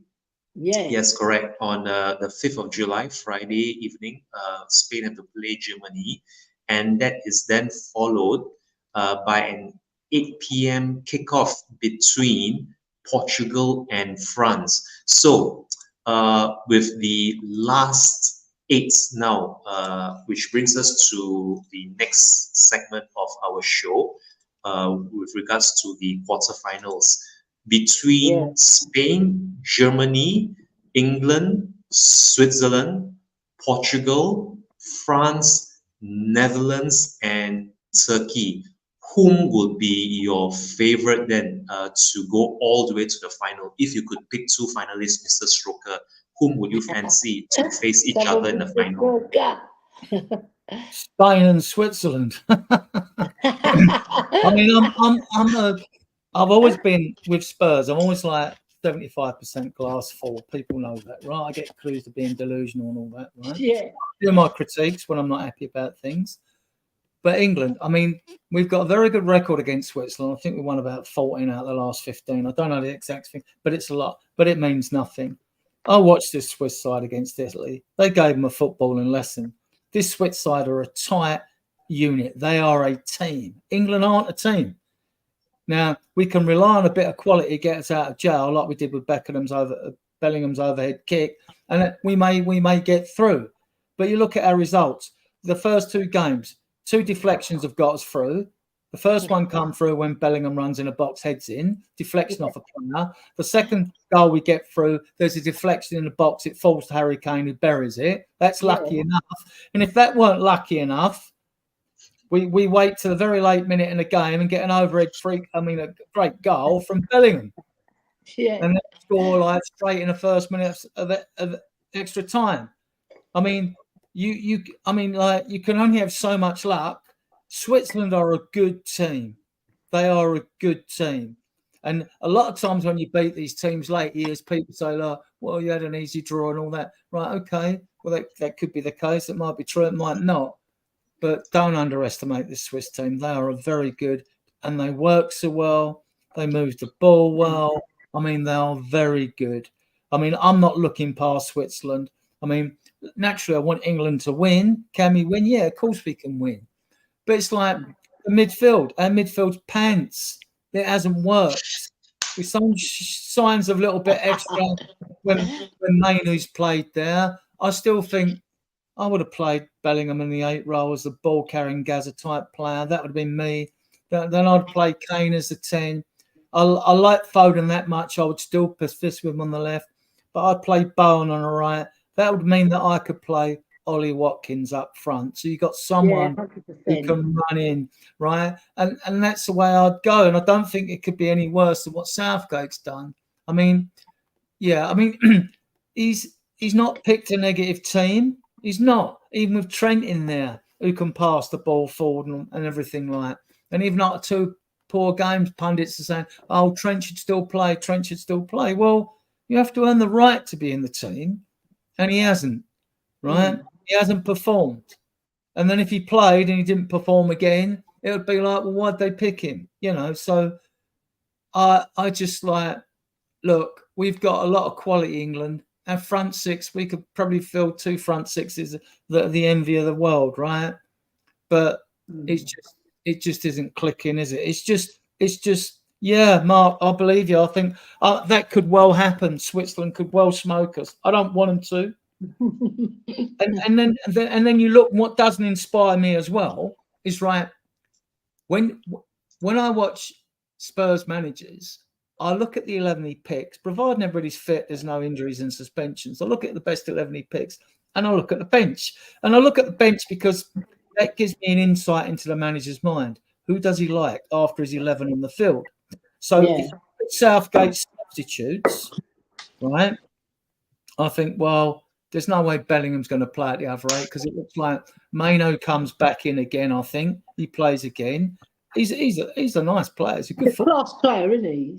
He looks quality. So he's like Eze. He's like Eze a lot. You know, so either you drop Foden. Bowen, to me, see, again, I go back to the aggression thing. Although Saka's technically better than Bowen, Bowen gives you that aggression on the right. And so I'd put him in. He's not going to go down to attack or roll about and all that. He's a more direct sort of a winger than a tricky, technically gifted winger like Saka. Saka's a better player, but I'd be playing Bowen. Would I play Gordon on the right? You know, or Eze even? I would save them. I'd give Foden his game on the left again. I would save them. And if Foden isn't looking like producing form, I'd make the substitutes. Really, I'd make the subs at half time. I'd probably bring Eze or Gordon on then. I would, because you need something. They need something a bit different. I mean, the midfield, everyone knows. I ain't got to teach people in the chat. You all know from history, most games are won and lost in midfield. We can't fix the midfield. We are going to struggle. Yeah. Very well, very good, Mr. Stroker. So now that we've heard Adrian's pick for the final, it's going to be Switzerland and Spain final for Mr. Stroker. What about you, Queen Ellie? Whom do you fancy? I beg to differ. I think we've got the beating of Switzerland. Right, we've had a very good track record, like Mr. Stroker said there, Mr. Adrian Stroker, the historian. Right, right. So I think we've got the beating of them. We just got to play to our potential to beat them, though. We can't be playing like we did against Slovakia or other teams, Slovenia even. Right, we can't be putting in performances like that. Otherwise, they will eat us alive because they are a very well drilled team. They play as a team, like Mr. Stroker said as well. So we've got to be on our guard. We've got to make sure that we play aggressively because they are a very, very strong team as well. And I just think we've got better players in key positions who can pull one out of the bag if we do put in another pants performance. I'm just praying that we actually play to our potential and win. But if we play to our potential and lose, that's going to be a right bummer. You know, because we're going to think, oh my God, we started playing and we still lost the game, right? So I want to play well and win the game, obviously, and I want to win it in style so that we make a statement. Oh, I've got a question for you in the chat. Yeah, go on. Because no one's mentioned this. Our best player, Mark Way, this tournament's suspended. Who plays?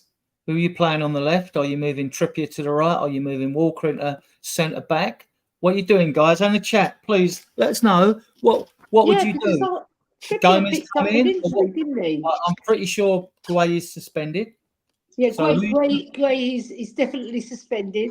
So right. I would imagine. Do you bring Walker in as centre back and put Trippier in his right position on the right and bring Gomez in? Is Shaw fit? I mean, or do you bring Shaw on? They say he's fit. They say he's match fit, but how can he be match fit? He hasn't played for a couple of months. You know, he's a professional player though. Like he's solid. Shaw, he'll give his all. Right, he won't let you down. That's one thing for sure. Because even though for Man United he hasn't been that prominent in their season, they still won the FA Cup and with or without him. I think with him we're a better team because his passing is really good. His link up play, he's just tenacious as well. He's built like a brick house as well, and he's got aggression, right? So he'll be a good addition. Whether he's fit or not, we're going to soon find out against Switzerland. All right, whether he takes a punt on him as well, whether he takes a risk. Because if he does and it goes pear shaped, you know what's going to be the headline. Or even Yeah. more left field, Ellie. Would he play Saka at left back because he played left back at Arsenal in his early career? Yeah, So, he did try I it. don't see him being that bold, though. You know what I mean? No, do you know what? If he Then did, you'd have it'd room be for so another. good because then he can accommodate. But then, Adrian, if he did, then he can accommodate Bowen, and I think Bowen would be a fabulous addition to that attack because he's such a tenacious player and he never gives in. That player, I love him. I even said it on Mia's show one time when she was doing her 12 Days of Christmas. I said, I love Gerard Bowen. I'd love him at White Hart Lane as well because he's one of those players. He's an unsung hero, but he doesn't go undercover. He's very much in the show, he doesn't hide the player, right? And I think he could add a little bit of spice to our attack and a lot of tenacity as well. I just like it. I just like him a lot. I always like players who give their all, regardless. And then I would play Foden in the middle, right? Because I think he does his best work from the middle rather than the left. Because he's clashing with Harry Kane too much coming forward, and they're like eating up each other's space. So I think I'd like him in the middle, and then on the other wing I'd like Gordon. I'd love to see Gordon because he's got pace to burn. He's a very good passer of the ball. He moves the ball quickly, and he'll add a bit, and then have Ollie Watkins up front, and then play Kane just behind. Like a false 9-10 role. Yeah, but just behind Foden even. Let Foden have that lead role and then play Kane behind him. But then get Kane to ghost into the box when we've got a good attack, or if we've got a set piece or a corner, Kane could be very, very effective. I'm just looking forward to the match. It's going to be one of the most interesting matches to watch because we don't know what we're going to get with England. What we've seen so far is a bit cake. We don't know what's going to happen at the back. I mean, what are the guys in the chat thing? What do you think? I know it's going to do at the back. Do you think Gomez comes in? Do you think Trippier goes to right back and Walker goes to centre back? Do you think? But then he did bring on Conte at Liverpool, didn't he? Late in the game, so he obviously likes him as a defender. So he could be the one who comes in for Guehi, and not much would change. Then Walker stays where he is. It's just a question of like Trippier again at left back. If what's that mean? Fit. I'm sure these podcasters are going to have a lot of fun picking this team before the game on Saturday. It's going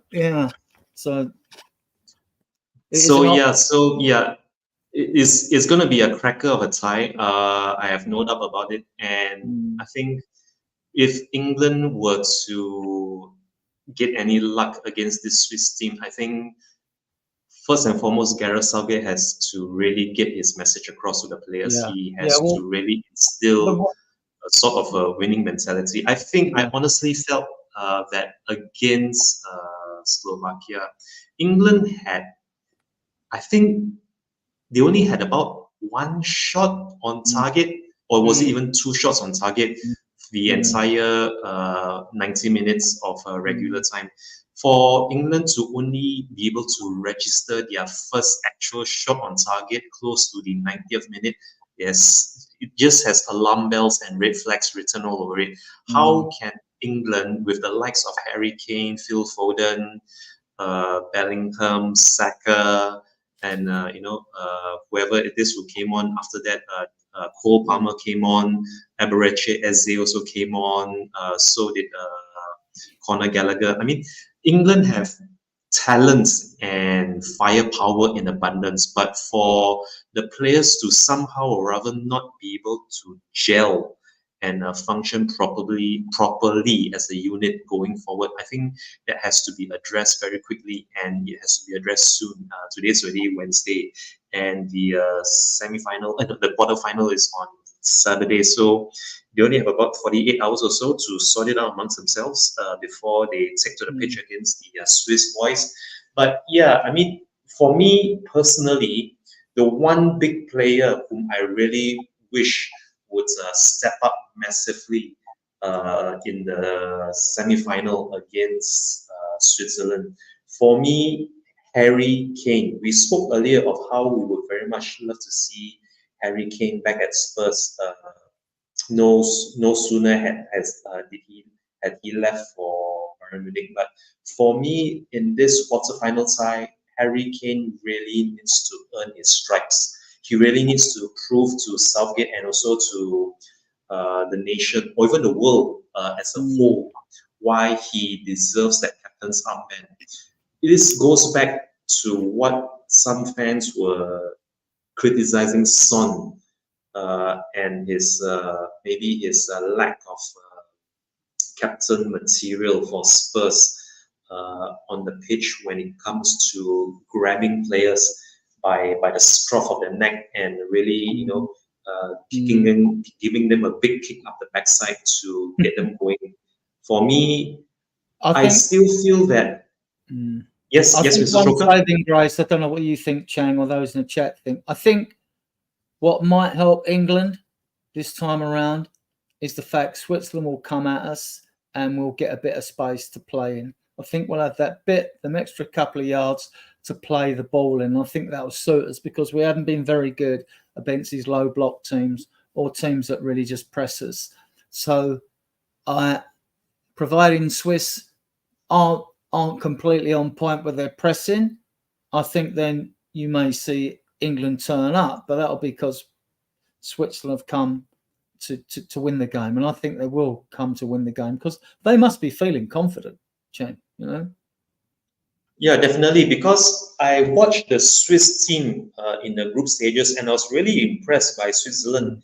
If you look at how they put 2 goals past, was it? Let me see. Let me just check the stats here very quickly. I know they won rather convincingly. Let's see now. Okay, they drew with Germany. The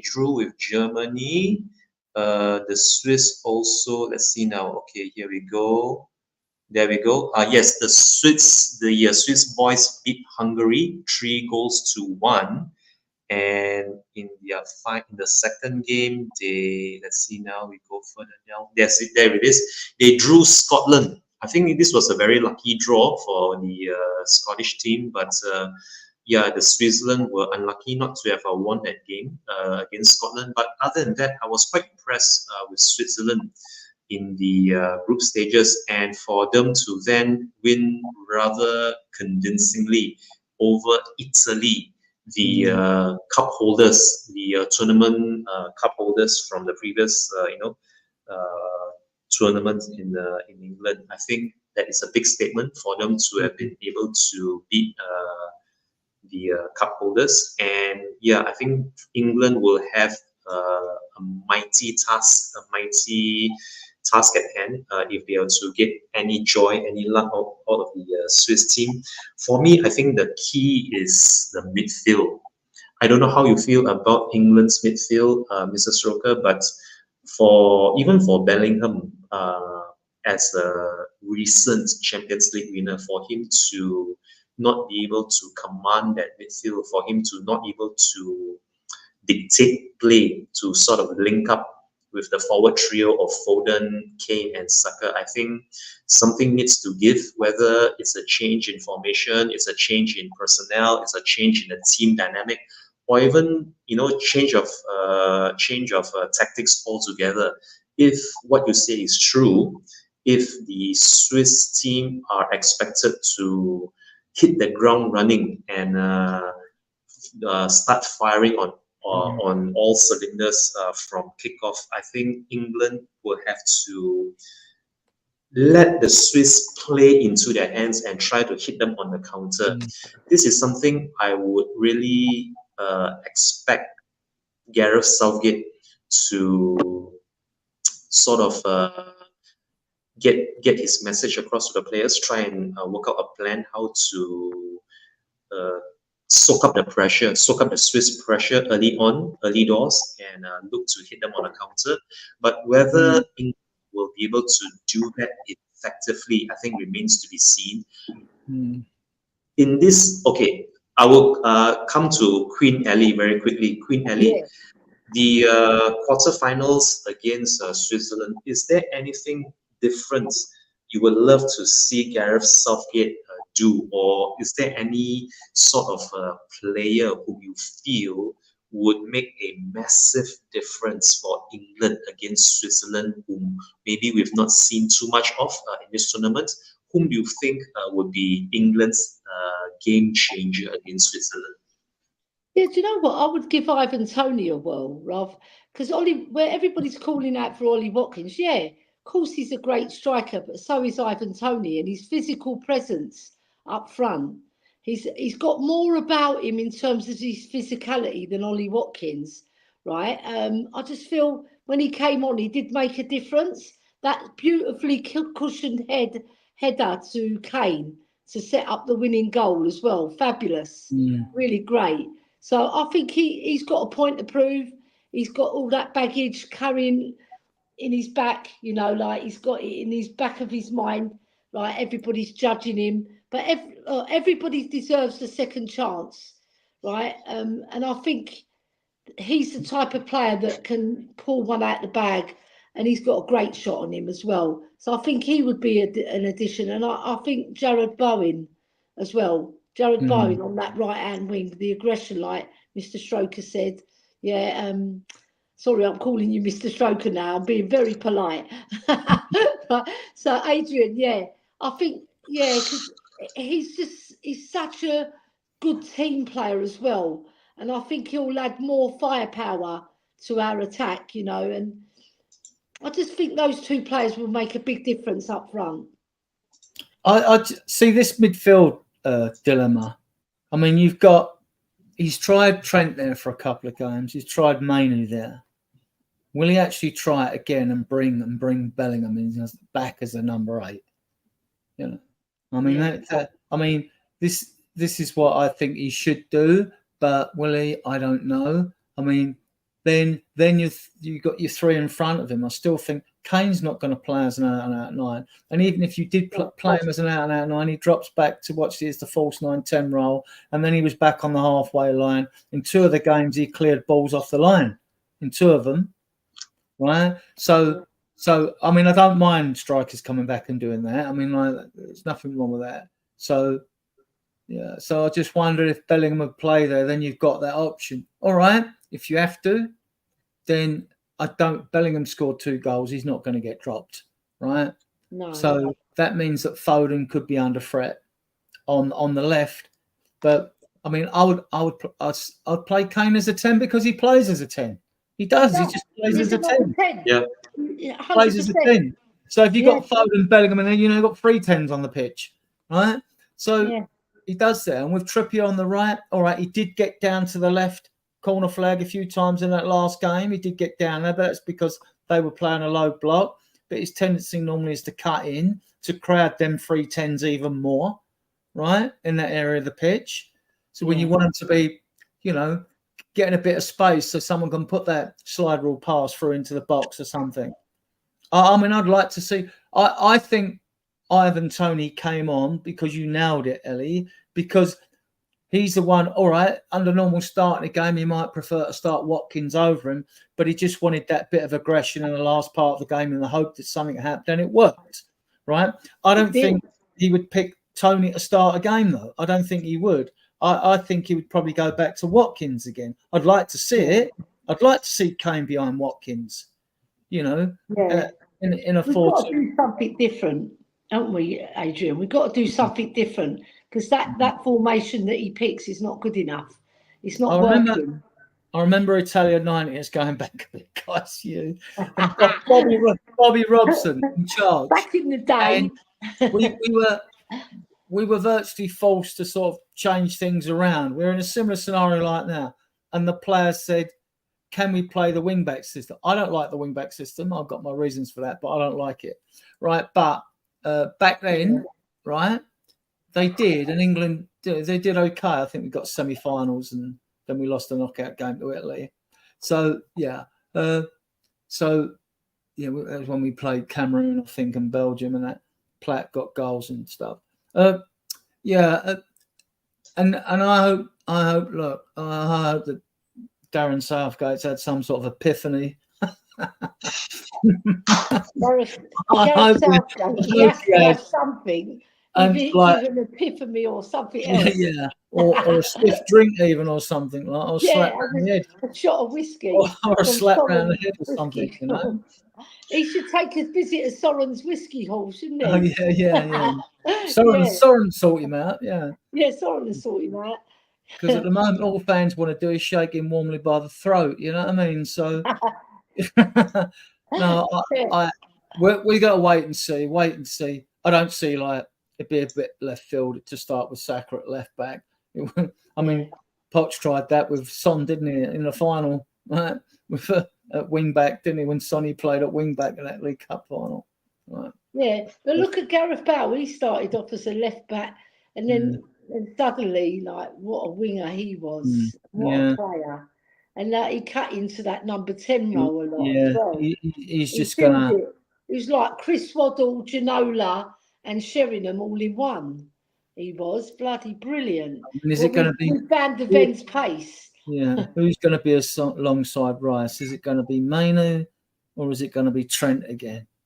You know, I reckon Mainu. I reckon Mainu done enough to impress him to take a punt on Mainu. It's not a punt because the boy is talented. He's class. When he receives the ball, it's like the ball's part of his body. You know, that sort of play you need in your side. Would he switch to a 4-3-3 as well? Yeah.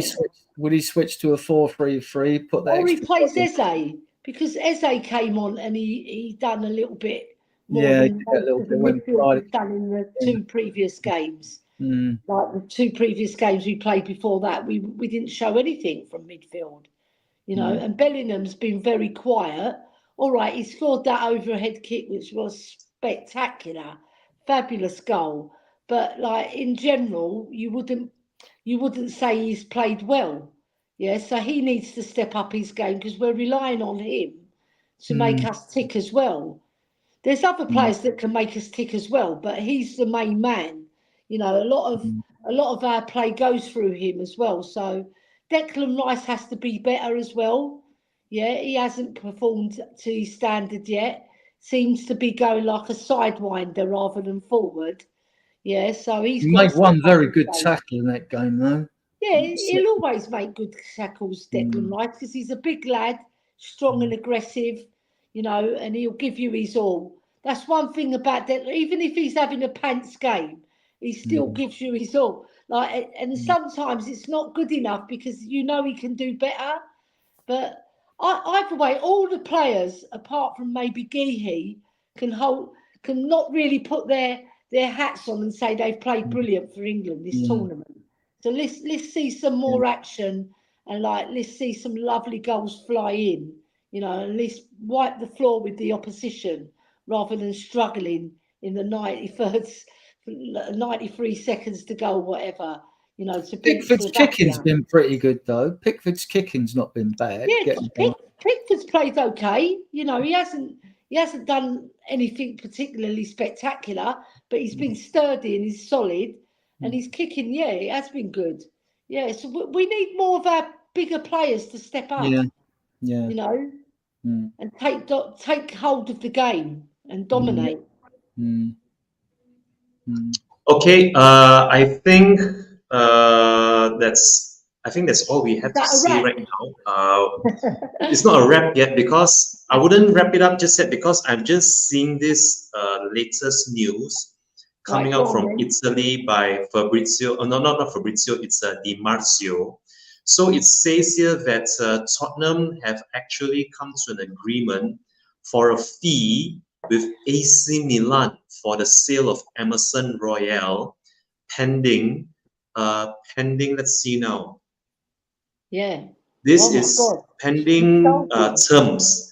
Pending terms between the player and AC Milan. So it would appear that Spurs have actually agreed for a fee for the sale of Emerson Royal to AC Milan. It's now pending on the terms and also any other stipulations that Emerson Royal may have.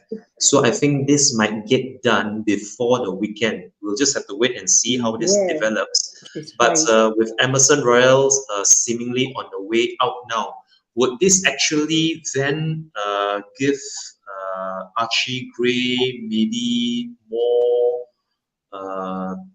playing time, more appearances on the bench now that Emerson Royal is AC Milan bound? Or do you honestly think that we need Phil.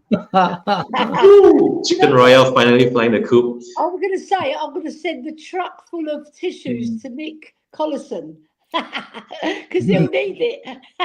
Because he gave me it for Højbjerg, so I'm going to give it back to him for Emerson. Yeah, get my own back. Right. So well, look, I mean, Royal. I mean, like, I wish him good luck. So do he I. is a character. Yeah. I mean, I always support the players at the club, even if I don't like them. Yeah. But yeah, I mean, look, he's a good defender in the wrong system. He's technical. Like, he's in the final third. He's just rubbish, basically. Yeah. He can't cross a ball. I mean, what's the point of going up there if you can't cross a ball? You know. Yeah. But having said that, if you're playing in a defensive team, he will do a good job. He's solid, good in the air, good tackling. I mean, he's a handful to get past. Right, so no, he'll have a good career. He might even end up back in a Brazil team, but he doesn't suit our system. Yeah. So with that, that's Emerson Royal. Let me just very quickly scan social media. He's just got to agree terms with AC Milan, yeah, and then he's their player. Is that correct? Okay. Yes, that is correct. He will sign. He will sign on a permanent for AC Milan. Wow. Let's see now. He's Okay. a fantastic club, hasn't he? AC Milan, one of the best teams in Italy. You know, the players they've had. You know, he's going to walk into their cock a hoop, isn't he? If he agrees his personal terms. Yeah. Good luck to the lad. You know, he's like. He's not a bad player. He's not a good player. He's just there. You know, he's Emerson Royal, isn't he? But when he's played well for us, he's had some really good games, especially Liverpool away. I remember one good game. He played Liverpool away. He played fabulous in that game. You know, so there'll be some fond memories of him. We got history. But you see, Queen Ellie, in one game, Ellie. Just the one. Well, he's had a couple. I think about 3 or 4, maybe. I'll give him 3 or 4 games. Brighton in the FA Cup when he scored that one that he meant to cross, but it went in. But you see, Queen Ellie, I think this is. I'm not sure. Is it in? But you see, Queen Ellie, I think this is the major problem for Spurs and also for Big Ange moving forward. In order for us to actually properly challenge and to actually get the results that all are hoping us to produce week in, week out, players who come off the bench, they need to have more than just the odd good game or maybe the odd purple patch. Players who are consistent, whether it's consistent going forward, consistently defending out with the skins, or even providing the assists and also the crosses and the passes that helps us push forward. For me, Emerson Royal didn't really get his chance, and the chances that he did get, he didn't really grab them by the scruff of his neck. Fair play to Emerson Royal. I read somewhere that he did pay a lot out of his own pocket to get a personal trainer, to get him in a fighting condition, to get him, in fit and that actually reflects very well on his commitment to the club. But ultimately, if he doesn't suit the system, if he's not the kind of player that Big Ange needs for us to challenge, and if he isn't getting the kind of game time that he was promised when we bought him from Barcelona under Nuno.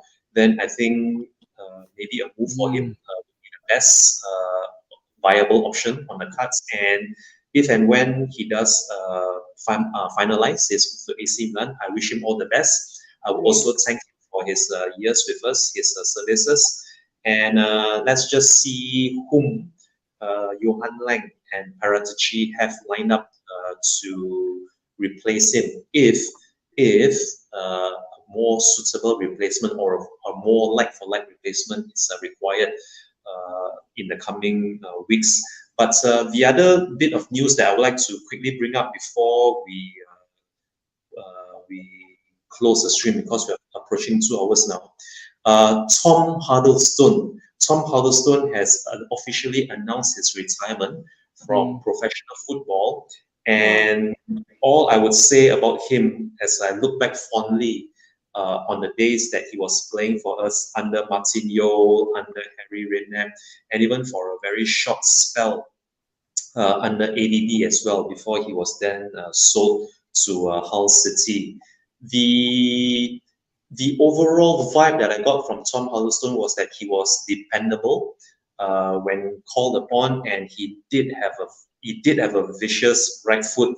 I mean, the number of goals that he scored from distance, the pile drivers, as I call them, that he scored every other game for us, whether it's during the Martin Yeo era, the Harry Redknapp era. Those were very memorable goals. And although he wouldn't be a sort of stand-up performer on the day, he's someone whom I felt was kind of underrated when he was in the Spurs squad. I mean, it's kind of easy to see how he doesn't really get the plaudits when we had Gareth Bale, we had Jermaine Defoe, Peter Crouch, even Pavlyuchenko and Robbie Keane, Berbatov scoring goals and really just grabbing the limelight. But for me, Huddlestone was the glue that held us together at the back, and also in that defensive midfield role that he pretty much made his own, really, when he was still playing with us. So with that, I would say a massive congratulations on the career that he's had with us, that he's had in the Premiership and also in the Championship, wherever he played for us. To you, Queen Ellie, what were your memorable highlights of Tom Huddlestone when he was still a player with us? I just thought he was sort of a player in the sort of Dembele sort of mould, but not as good. But he had skills, he had tenacity, he was very good. He was a very good team player, very well liked at the club as well. I remember Glenn Hoddle commented on him once. I think it was on BT Sport. He said, "This boy can play." Now, if Glenn Hoddle says that, you know the boy can play. He had a lot of technical skill, very good on the ball, nurturing the ball, moving it. Had a wicked shot. I remember one goal he scored, a screamer. Oh, it was great. It went into the top corner. I think it's when we beat Wigan, I think. There was one goal he scored, which was a screamer. And I remember... Was it against Bolton Wanderers? I think it might be against Bolton Wanderers at the game. Yeah, it was a fabulous goal. And I he was one of those players who was just on the fringe of making it really big. He just didn't push himself, or the club maybe didn't push him enough. That. Yeah, he needed to step up to that next level to get himself recognised even more and make himself a name at Spurs. But it didn't quite happen for him. I remember he got sent off once. It wasn't a particularly dirty tackle, but I thought probably that's the end of his career at Spurs. Not only because he got sent off, he had a particularly bad game that day. And then I think in a couple of weeks' time, we sold him to Hull City. So I thought he was a decent player. He stood out for some of the time, but not all of the time. And I think he just didn't take that extra step, to get himself even better in the echelons of Spurs' history. But some players do, some players fall by the wayside, lads, and others do excel. He was just one of those ones that didn't. So, yeah, but he had a good career at Hull, and you know, I wish him luck in his retirement. Hopefully, he'll be playing lots of golf and things like that. He does love playing golf, I would imagine, because he's a big lad, and I reckon he's got a brilliant handicap as well if he plays golf. Yeah, I just wish him luck because he was a fabulous servant, and I just wish he could have just taken that extra step, you know. Yeah, yeah, well done. And over to you, Mr. Stroker. Any He's memorable? one of those players like a reminder, like when I think back to like Jermaine Jenas and others, the others that I thought, if you could have given us another 10%, and I question his fitness at time because he all seemed, and I thought he would have been a bit sharper. He all seemed to be carrying a bit of weight around his girth, like, you know. I've seen him come back after a first season once, and he definitely he had a bit of a punch on him, and I thought that's not professional coming back to play league football. And but like, he had a good skill set. He was good. Did we get him off of Derby or something like that? I'm not sure. Derby County, yeah. Derby County, yes, that is correct. Derby County. Yeah, and no, good player, good footballer. One of those also players that we've had at Spurs that you thought, like, why couldn't you have just given us that extra 10% and scored a few more goals as well? Because his sharpness would have like got it. Yeah, no, but you know, he was good. He was good player.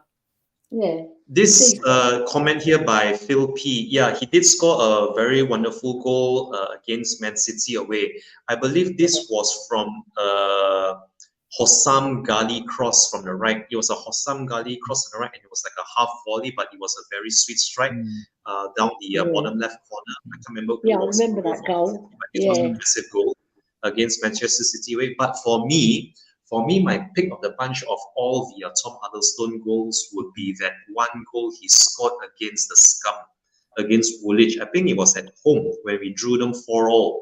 It was between the legs of an Arsenal defender, or was it between the legs of Berbatov? I can't really remember.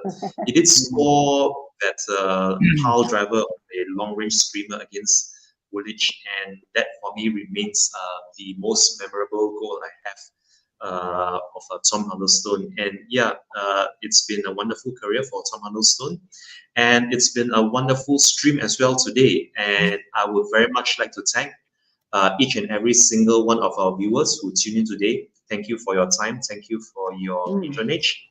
Thank you for your patience with me as well. This is the very first time I've ever hosted a show. Brilliant. I really wish I had a lot.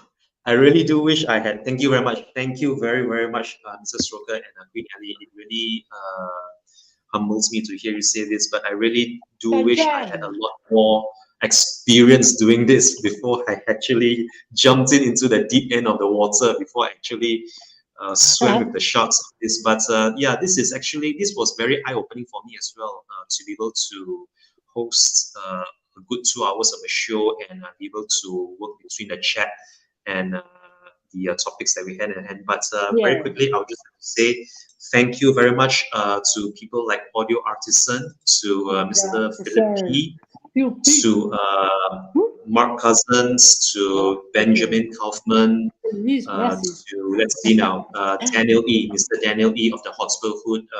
Big up, Dan. Thank you very much for tuning in.